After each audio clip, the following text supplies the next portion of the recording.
Greetings. The Master Control Program has chosen you.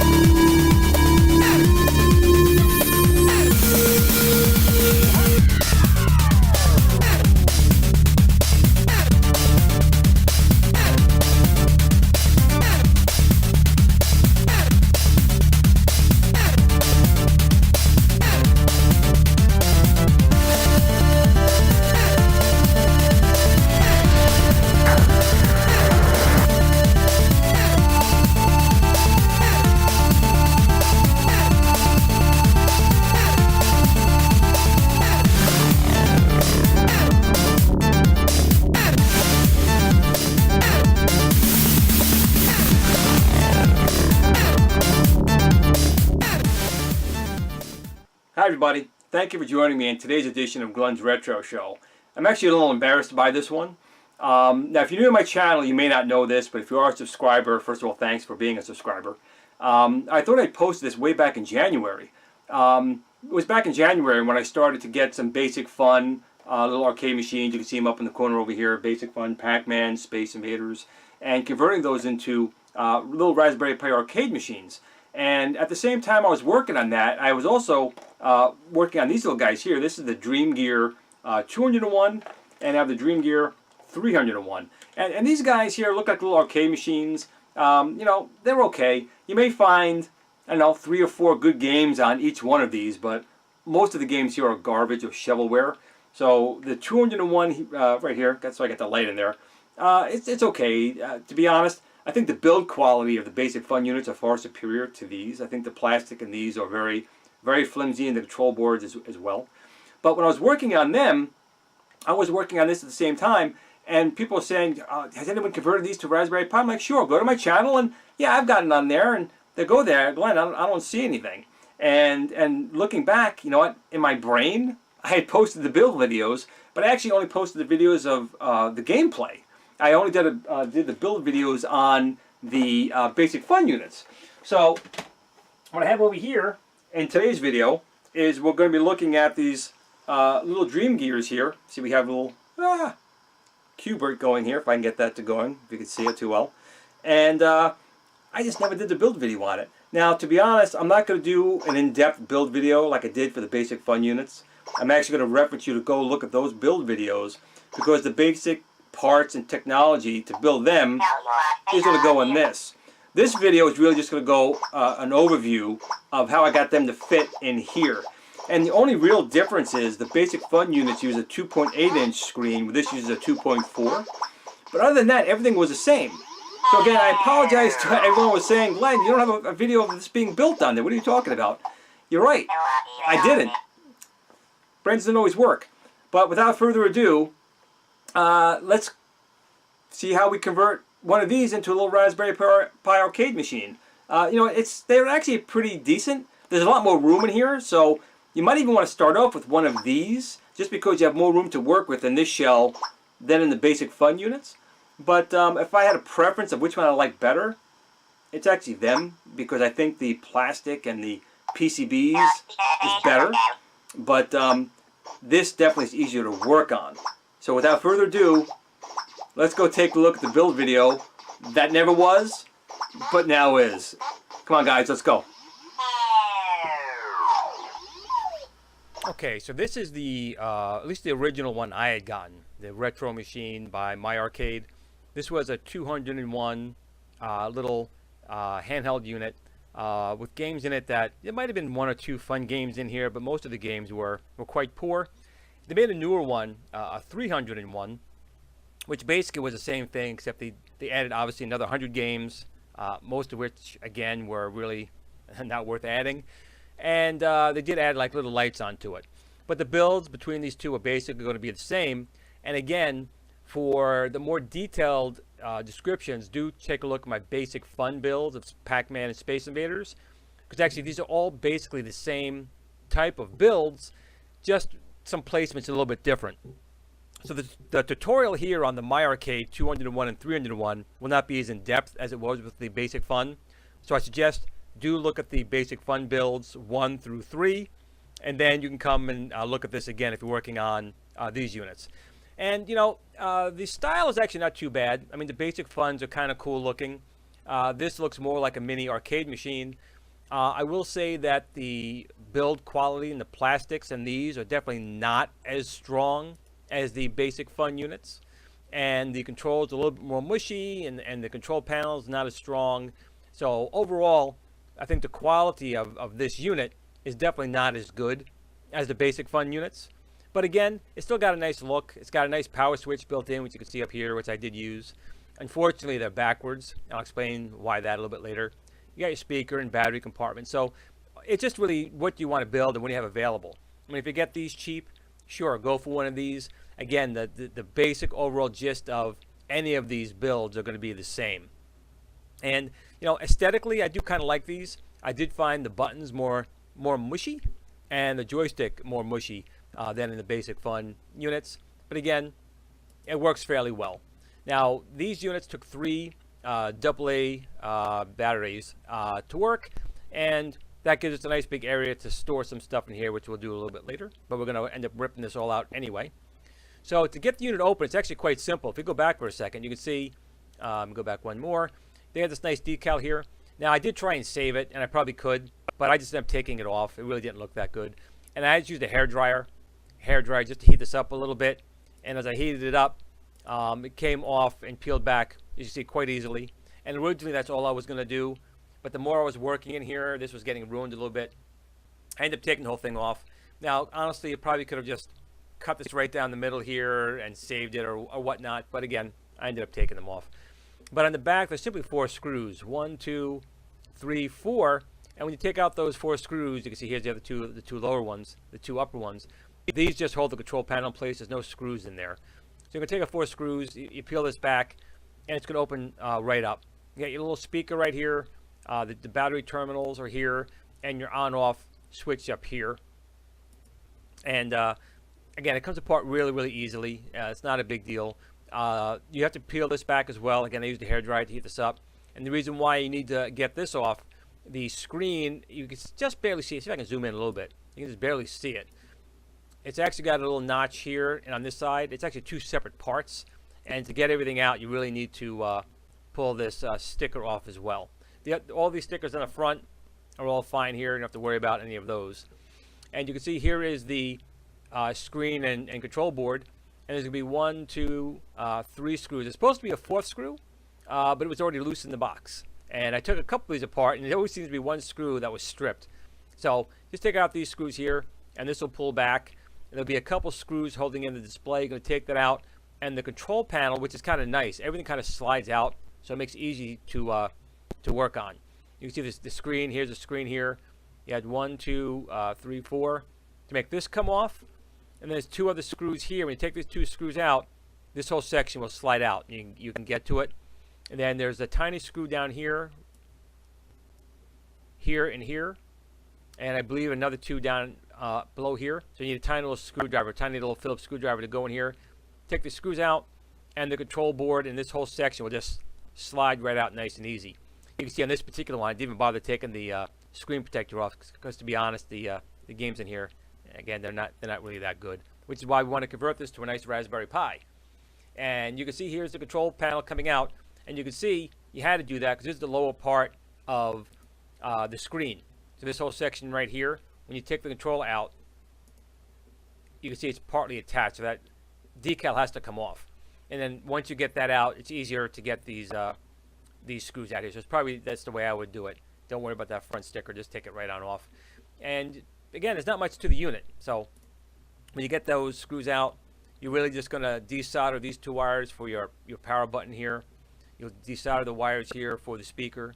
And we're going to desolder all these wires here on this control board to separate everything. You can see it's up and running. It's got a little basic menu, but maybe you want to save this for something else. I don't know. I was kind of hoping, with all of these, I can kind of use the screen because they seem like they're the same basic technology, but it wasn't able to be. The screen is hard, soldered onto the board, and probably needs some support hardware to work. And you can see it's all really soldered on here really, really well. And to be honest, the screen only costs like $6. Just get the other screen. Here's the motherboard and the 201 with their typical little epoxy dot on here. And you can see the control board a little bit easier here. So it's 1, 2, 3, 4 screws that come out. And like the basic fun, what's kind of nice is the little the carbon dots are held on by these little pull-throughs. So it's kind of nice and nothing just falls off as soon as you take this thing apart. Again, if you look here, now it's not marked on this side, so what you need to do is, I'm going to zoom in for a second here. You can see on the main board what all the buttons are set up for. So on the basic fun, they actually wrote them on the board. On this one, you're going to have to go, okay, this one right here, you're going to follow it across. Okay, that's your reset button. You're going to follow the next one across. That's your up button, and so forth. So you're going to have to note all these down here beforehand, so you know which is going to go to what. So you can see it's pretty easy to trace these out. Here's your reset. The next one is going to be your up button, your left button. So you have to follow this all across. On the basic fun, they were marked on the joystick board, but on this 201, it's actually marked on the display board. So you're simply going to have to note down, make a little diagram, which I've actually already done. You'll see the diagram in a minute. But if you need to do it yourself, it's fairly easy to go across these nice big wires to see who goes to where. Again, just another shot of the joystick. So you're going to have, your 4 directionals, or actually 8 directionals technically, an A and B button, and then you have 3 buttons here. I did one for start, one for coins, and one to safely shut down the unit with a software command. And again, you can see everything here is pretty easy to get to. Now I'm going to say, unlike the basic fun, and the basic fun, again, I'm not trying to tout it more than this one, but I will say that the control board was still delicate to heat from being damaged. But this board, everything in this DreamGear is very flimsy, including these boards. Be very easy with the heat. These boards will burn very easy, and they'll break. They're very thin, so you got to take a lot of care with working with this. But just take your time, and it'll be fine. You can see all the carbon dots over here, but this is all pull through. It won't fall off on you. But take a lot of care when working on this. Just touch the soldering iron for a second here to pull them out. Now you see these little LEDs on the 301. That's what they have. They put little LEDs to make all the buttons light up. I don't know if you can drop LEDs on here and they'll work. I'm guessing they would, because it looks like it's the same board in both, other than this one has LEDs attached to it. But that's the real difference between them. Now the display we're going to use in the DreamGear 201 and 301 is actually the same exact display as in the basic fun units, which is why I say to definitely look back at the basic fun builds to get more information. The only difference is it's the 2.4 inch. The basic fun, you could put the 2.4 inches in the basic fun units, but you'd have to do a little work to cover up the sides because it's not quite big enough. So in the basic funs, that's a 2.8 inch SPI screen. This is a 2.4 inch SPI screen, but the connections are identical. They're exactly the same. And we're also going to have to, as you can see here, and get it a little shot better, you still have to trim this all the way down to make it fit inside the unit properly. And you can see it does fit in quite nicely if you use the original screen bezel. I don't believe I did. I believe I just did it just for a test. I just actually attached it to the main unit. But you can see the 2.4 inch really does fit in there quite nice. It's a nice fit. So that's one good thing about this, is the SPI 2.4 inch will really fit in here really good. Now here it is sitting inside the unit. Now again, you can see here you have to trim this down just like in the basic fun units to make it fit. It's not actually perfectly right now. This side is going to be fine, but not only do you have to trim the board down here really well, you're going to have to sand like I did with the basic fun units. Basic funs, we had to basically do it up here. We had to cut this out a little bit. You have to do the same thing here.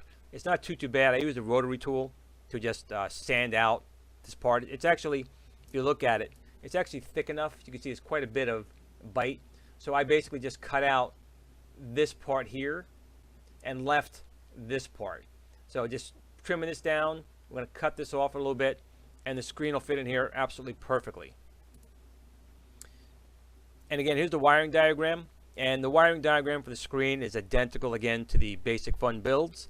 You're going to follow each one of these over and just solder them down exactly as you see in this diagram. You can do a screen capture of this, or just pause it if you need to get a copy of all this. I do have a document that'll be written up as well if you need to reference that, but it's fairly easy to do. Again, the only downside using the SPI screens is that the graphic processing unit inside the Pi isn't used. So some emulators are going to run really slow, but the majority will run just fine, especially the classics like your Atari, ColecoVision, Nintendo and stuff like that, and some MAME will run really well. You probably won't be playing Street Fighter 2 or 3 on here, but Donkey Kong, Pac-Man, Frogger, all the classics will run just fine on here, and a lot more. You have to just play around with it a little bit. But again, just follow all these little diagrams here, and the screen will be perfectly fine. Now, the third video in my basic fun unit will tell you how to create the software, and that's going to work exactly the same for this. So definitely look at that video for how to build the software. But when you initially connect the screen, it's just going to be pure white, because the Raspberry Pi does not know how to talk to these yet. So it's just going to turn on the backlight when there's power. But once you do my software build on here, you can basically get this kind of resolution. You can see it's really, really crisp. It's a really good picture on these SPI screens, and they're cheap. I purchased these for about $4.50 plus $1 something in shipping for these screens. And you can see here, I'll get another shot, hopefully in the next one's a little bit better. But you can see this side is fine, you don't have to touch it. But here you gotta get right up to these pins. You have to cut right up against them to make them fit. And we're gonna bend these pins down as well. You can see here, the screen, there were little plastic nubs. You'll find something like this on here. You have to chop them off because obviously they're not going to be needed. And once you cut this down, you'll be able to just basically hot glue it right in that spot, which is what I did. Just center it, make sure it's all straight. Then you're going to hot glue it in, and you can see the controls already hooked up. We'll get to that in a minute. Some of these pictures obviously were taken out of order, and this was actually done so long ago. I really apologize. I thought I had this video up a long time ago, like back in like January. And a couple guys said, I don't see it on your channel, and I realized, oh my god, I never actually made the video. I thought I did. This is what happens when you get old, kids. Your brain gets a little lost. But I'm going to zoom in here a little bit. You can see how close I had gotten on here to try and make it fit. But just be careful when you do it. And the pins, I'll show you another picture. Make sure you bend the pins on at least a 45 or 65 degree angle. Otherwise the case won't close. So bend them first before you cut them, because if you bend them after you cut this, it's possible to pull out, and then it'll make the screen pretty much worthless to you. Here's another shot. See how close I gotten. Doesn't have to be perfect, but you do have to trim as close to this as possible, because you see some of these pins are exposed. But again, as long as you bend them down beforehand, once you get some hot glue down there when everything's done on the back of this, it won't matter. But you definitely have to get very close to make this screen fit. Again, just another angle showing you the screen. See, it still works just fine, but you really need to get close to make as much room. And I kind of put a little angle on here just to make it less sharp on the corners. You don't have to do that. I just did that. But you can see now it does fit. See, there's plenty of room on this side. And see, I just hot glued it down. I didn't use the old screen holder. I glued it right to the control board. So you're going to have to make sure you wire to your screen first and wire to your controllers first, because your control board has to go in before you can put this screen in. But you can see here all the pins had to be bent down at a 45 degree angle, like so. And then solder onto the pins. And you can see here as well, I'm going to zoom in again. You can see here, I basically used a rotary tool. And you can see I gouged it down here all the way up. There's still plenty of plastic here, but you had to do it all the way across to make this guy fit. And you can see you have to bend these pins as well, because the case has to be able to close. Again, the touch pins, you can even cut these off. You don't need them. You only need from this pin down to make the display work. And then, of course, lots of hot glue to keep it in place. Make sure it's all nice and level. But the good thing about hot glue is if it's wrong, just heat the glue up again. You can reshift it or just put down a new bead of hot glue to hold it in place. And again, you can see the Raspberry Pi has already been connected here. The controls have already been connected here. And you can test it out when you put a card in there. But the screen's got a really perfect fit. I mean, it looks really good. Okay, the joystick panel, you can see here, it's nice. You got a joystick, you got your reset, start, and volume buttons. I'm pretty sure I made this my start button, my quarter button, and this is my safe shutdown button. They definitely feel on the cheap side and the flimsy side. The plastic here is very, very thin. Just be careful working with it. It's very easy to bend. You don't want to snap it, which I did not. But I could definitely see it happening because the quality of these plastics are not anywhere near as good as the basic fun units. They did a lot better, I think, on the plastics. And you can see here is your control board. And nothing is marked on this board here. You can try and follow them. But if you look on the main original screen of this unit, they're marked on that side. You just have to follow the lines across to find out what they are. But again, I have my diagram that you can get all the information off of anyway, which you can see right here. So you just follow this wiring diagram. So you have 1, 2, 3, 4, 5, 6, pin 7. Follow 7 all the way down, goes to here, which is your fourth one up. So just follow all of these, and you'll make sure all your wires and controls are hooked up correctly for this Basic Fun 200 or 301 unit. Just take your time, take a screen capture of this if you need to, but you'll be able to do the controls here very, very easily. I will say again, just be very careful with this because this board is much more delicate than the Basic Fun unit. It's much easier to damage it with heat or damage the traces on here. This board is very, very inexpensively made, shall we say. So just be very careful. And you can see I just use regular IDE hard drive wire. And I took a black magic marker just to know where my ground is or my first wire is. So I know when I'm wiring it, that's my first wire, second, third, fourth wire. And I'll know exactly where everything's going to be going when I go by this diagram over here. And when everything's hooked up, you know, if you, again, look at the Basic Fun build number 3 software build, the controls and joysticks will work just fine. Again, they don't feel too bad. I actually think the joystick and controls in the new Basic Fun Pac-Man 7 and the Frogger unit that they released as just an LCD, not a color active screen, but a static color screen. I felt the controls in there were much worse than this guy here. But again, this is very inexpensive, so it's still not going to be like, you know, a nice pro joystick. Just a closer shot of the old buttons here. They do work. The feedback is pretty good. When you press a button, you get a decent feedback. Same with the joystick. When you move it, you get a decent feedback. But there's not a lot of throw in it. Okay, again, I had a small little hub here, just like my Basic Fun unit. So again, I'll check out those videos for more detailed information on this. But basically, I removed one header where I'm going to solder on my USB sound card. Now, I do recommend Raspberry Pi Zero because you have wireless capabilities built in. But at some point, you may need to connect a joystick. And if you're using a USB sound card, you're using up the only USB port on the Pi Zero and Zero W, which is why I added a small hub. Now, if you have a separate like Raspberry Pi Zero outside of this unit, you can technically program the SD card completely from there, and then you really wouldn't need to connect a keyboard to it, I guess. But I still would try and put a hub in it at some point, which is what I did here. This hub was like $2 on eBay. And just take off that one little guy right there, and you can see I have the USB sound card here. And I take this connector off. Again, for more detailed instructions, I'm going to keep pointing you back to my Basic Fun builds because they're technically the same. It's just being shoved in a different housing.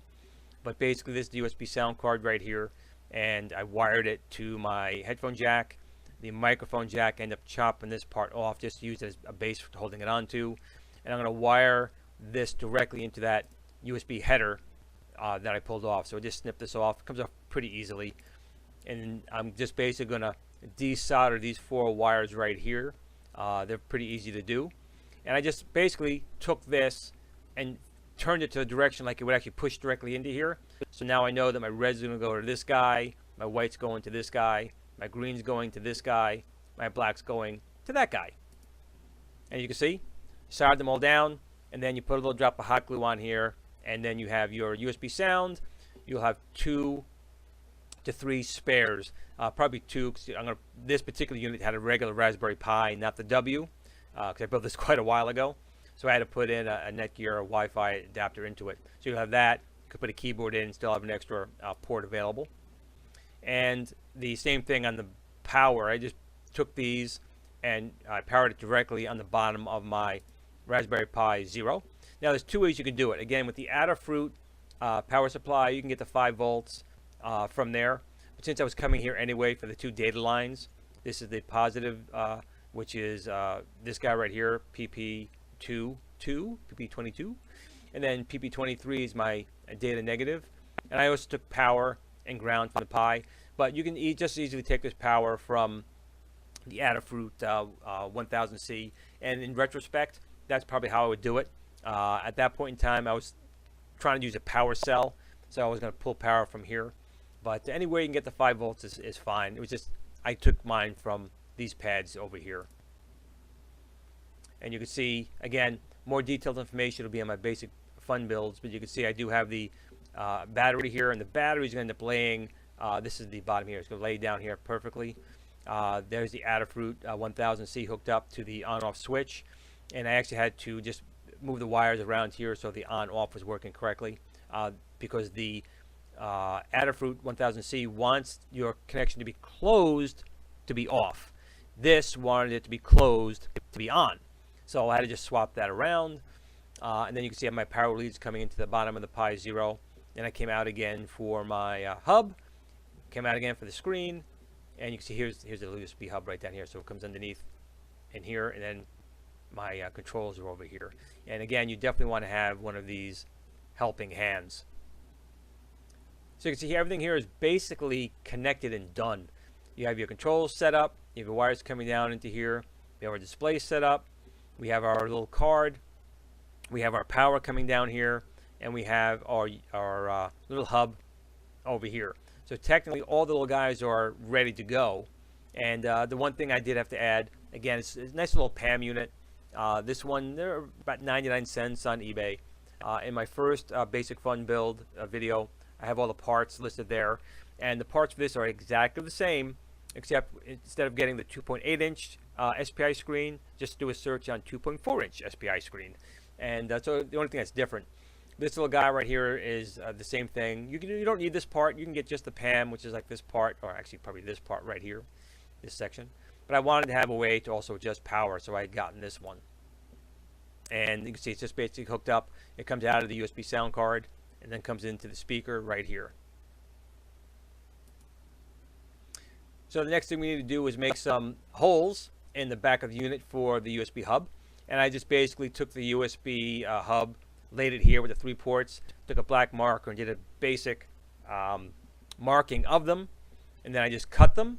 You see, I actually drilled them with a drill bit, and then I just basically took a file and took my time and filed them down until they're all the right size. That's what takes the most time, everyone. It's not so much working with the electronics or open the case, it's modifying the case to make it look nice. If you don't care, you want to make a big hole and just shove it through, this is the battery compartment anyway. The door will be closed, you're not going to see it.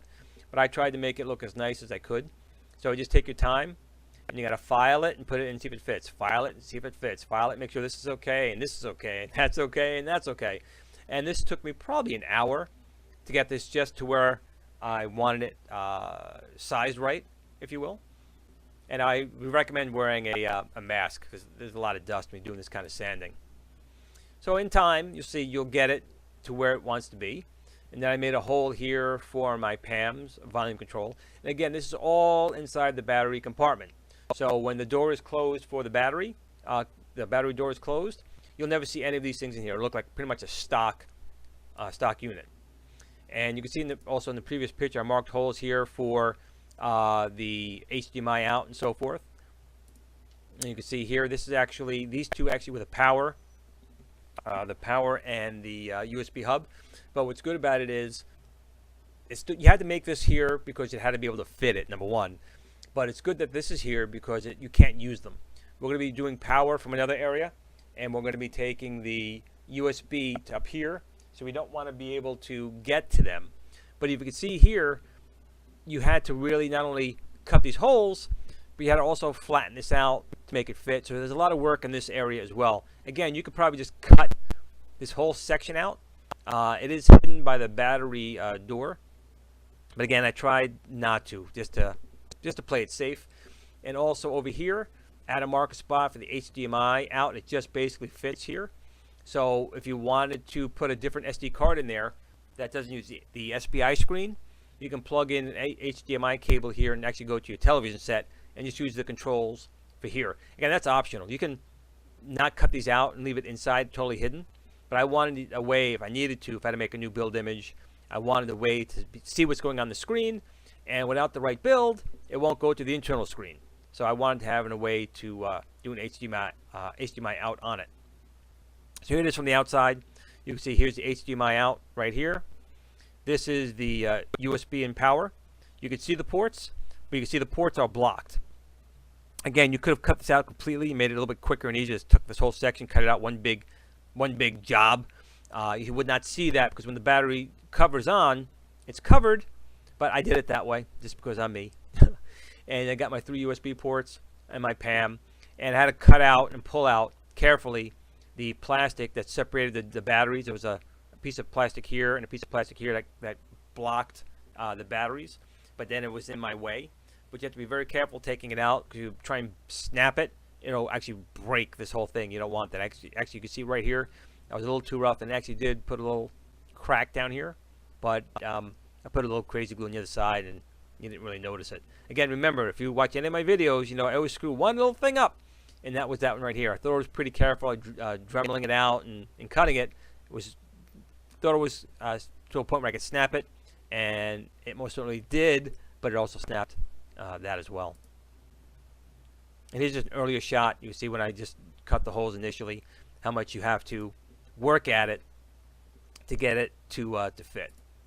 Just take your time. Again, don't rush. You can always take away, but you can't put back. At least not easily. I mean, you can always get some Bondo or something and put it back. What a pain in the ass that would be. But when you do a good job, you see this will fit in nice and tight. And some hot glue here will hold everything in place really well. You have to be careful with the hot glue. Don't put too much because it can actually bleed in to the ports. I had that happen, and I had to go with an X-Acto knife and clean it out. But that'll hold it in place. And here's my PAM, also glued and screwed in place over here, and the wires are all coming down this channel right here. Now, what's kind of neat about it is there actually was on this side a spot here for a micro SD card. Unfortunately, there's no way for me to put the Raspberry Pi here. It's got to go down here, like in the basic fun all the way at the bottom.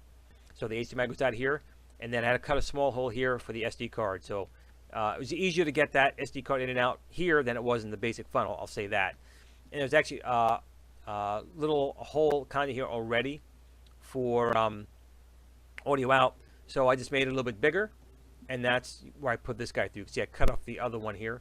So this headphone jack will fit in right here, and it'll kind of sit right here. We'll get another shot of that a little bit later.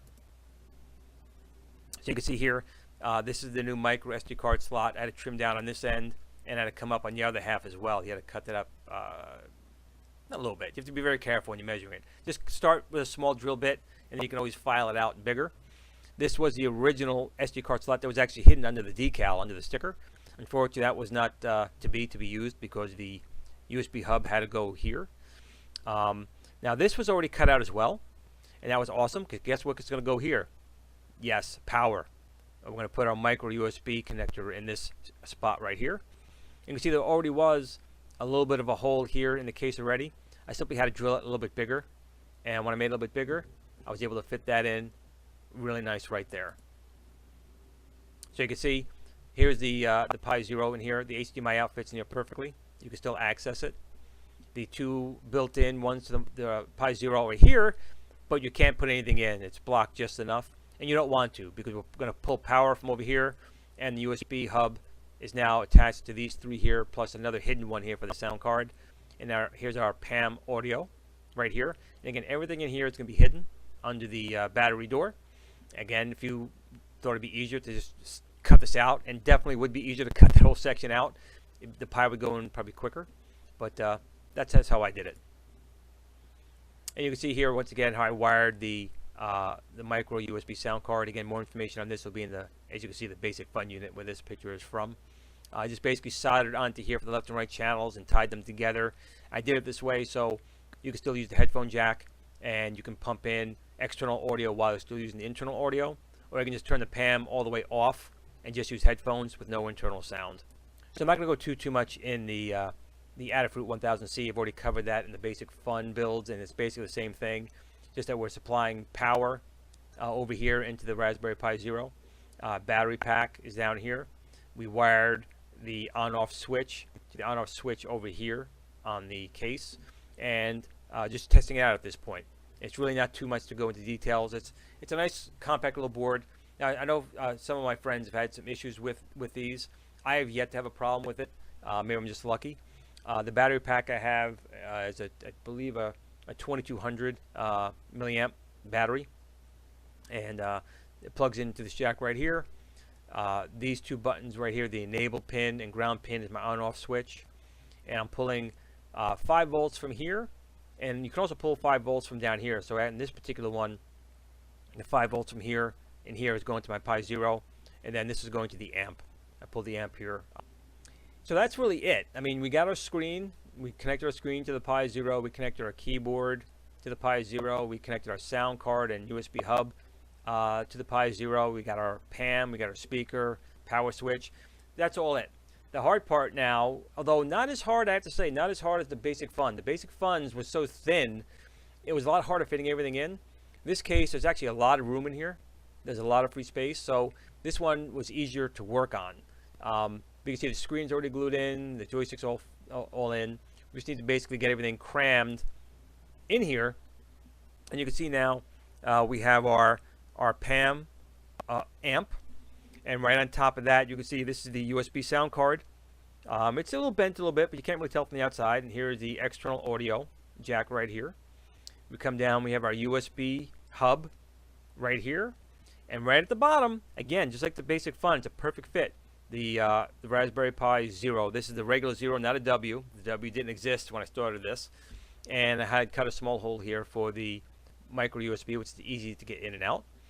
Our switch is up here.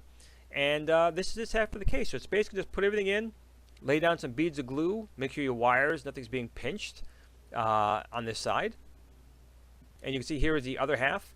The battery fit perfectly in between the screw holes, and it actually slides underneath here perfectly. So even though it sticks out here, it fit in here perfectly. So you can see that if you, again, watch my basic fun builds, they had a lot harder time with space, trying to get them to close. This guy really did not have that problem at all. Now the Adafruit power adapter, I used some double-sided tape on the basic fun build, and here, in both units, I taped it to the battery. So this little guy is going to be double-sided tape down here, and everything else is pretty much not in the way. So it's fairly easy to get everything closed. Again, just make sure no wires are going to be getting caught in these areas here at all. And make sure you have everything's glued in nice and tight. You know, before you close it, turn it on, make sure the joysticks are working, make sure your screen's working, make sure your sound's working, your headphone jack, your charger. When you know everything is good, you can close it up. So just test everything here, test all the USB ports out, on-off button, and then it's basically going to be close it. So you can see right here is the external small little power jack. So I simply glued that in the opening that was already in the case. I didn't have to even really do anything to it. I just slid this in, put a couple beads of hot glue, and a lot of hot glue here to act as a brace back here. And you still have a USB sound card. We have our PAM right here. We have our hub and our Zero. Again, the Adafruit 1000C is going to go down here. And this is a little power cord that I had connected, because this is going to go from here into here. So this little guy right here is going to end up coming into here. And it's just another shot of it. I like taking lots of pictures. And you can see a better shot of it here. You can see it fits in here perfectly. And as long as you get some hot glue in here and everything is behind it, supporting it. So the glue I put behind it so you couldn't push this connector in. The glue's holding it there. And it's keeping it level here. Such a shame I couldn't use this here already for the micro SD, but that's okay. Small little cut here for the micro SD on both sides of the case. Had to make this a little bit bigger for the sound and our power. So sound, power, USB. And another angle over here. You can see it fits in here really, really nice. This sits in here really nice. A little piece of glue I got to take off. And same with here. A little trimming of it. It's all good. And we're just again checking, make sure this is going to be pinched. You can see there's a ton of room.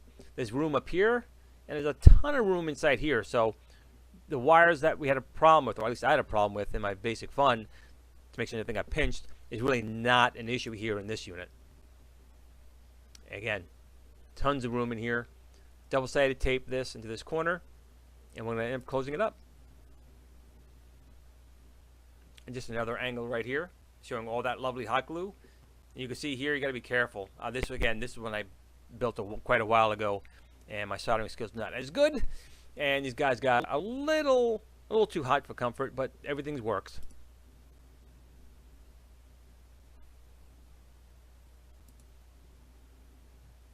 And we should be getting ready to close this thing up now. You can see the battery's going to slide underneath the Raspberry Pi Zero. Our SD card is good. Everything is fine. All this is going to sit underneath.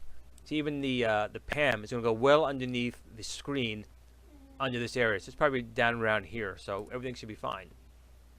Just make sure when you're closing it, nothing's going to get pinched. Make sure the battery fits under there. If that's where you put your battery, you may want to, if you get a square battery, you might want to go up here or over here. These are, again, just references, how I built mine. And you can see this board and this whole thing's going to fit under here, but it doesn't even reach that far because this comes in on an angle. It comes in and under. So this will not come anywhere near this section when you close it. You can see there's the Adafruit, little piece of double-sided tape there, and on the screw post over here. And that's it.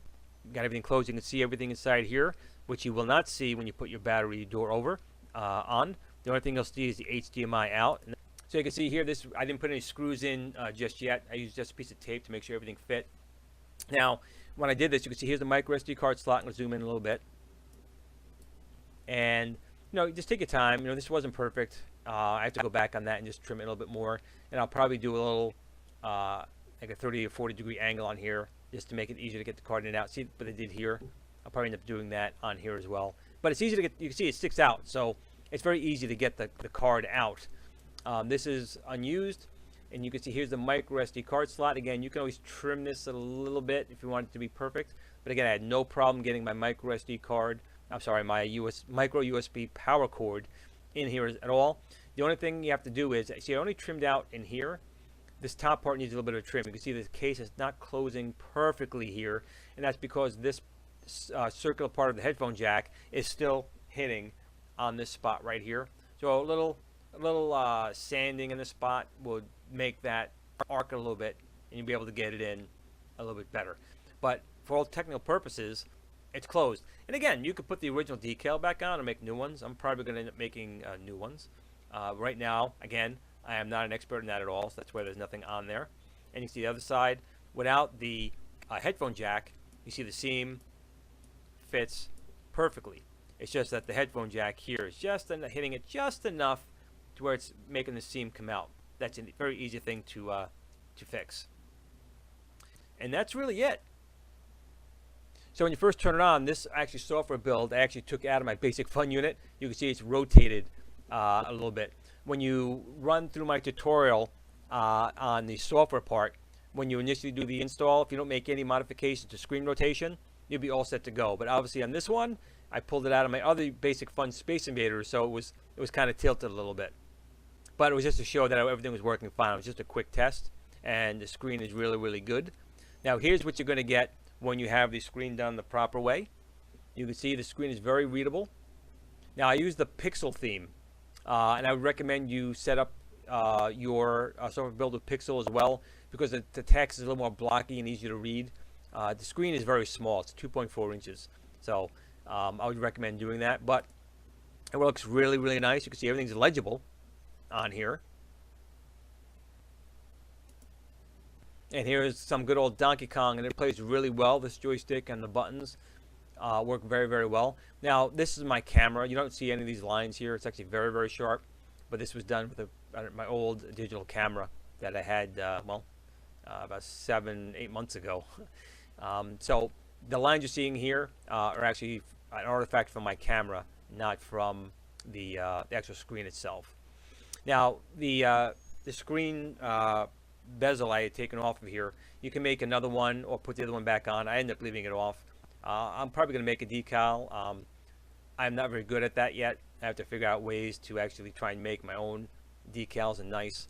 And just make sure when you push this in, you push it in carefully and line them up. Again, this is cheap plastic, so still, no matter how well you push it in, you may never get a perfect seam. This one side did, this side did not. Again, it's just the plastic. It's just cheap. A little Miss Pac-Man going on as well.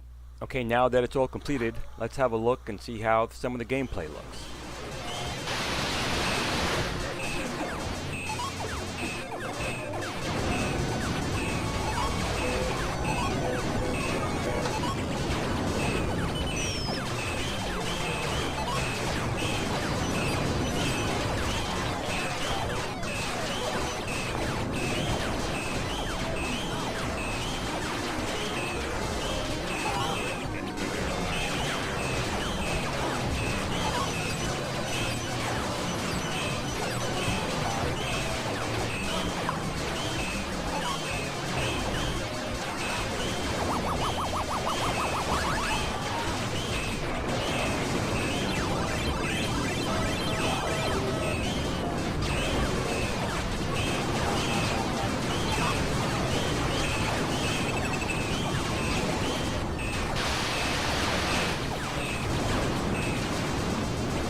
sit, Blue Blue sit. Good dog.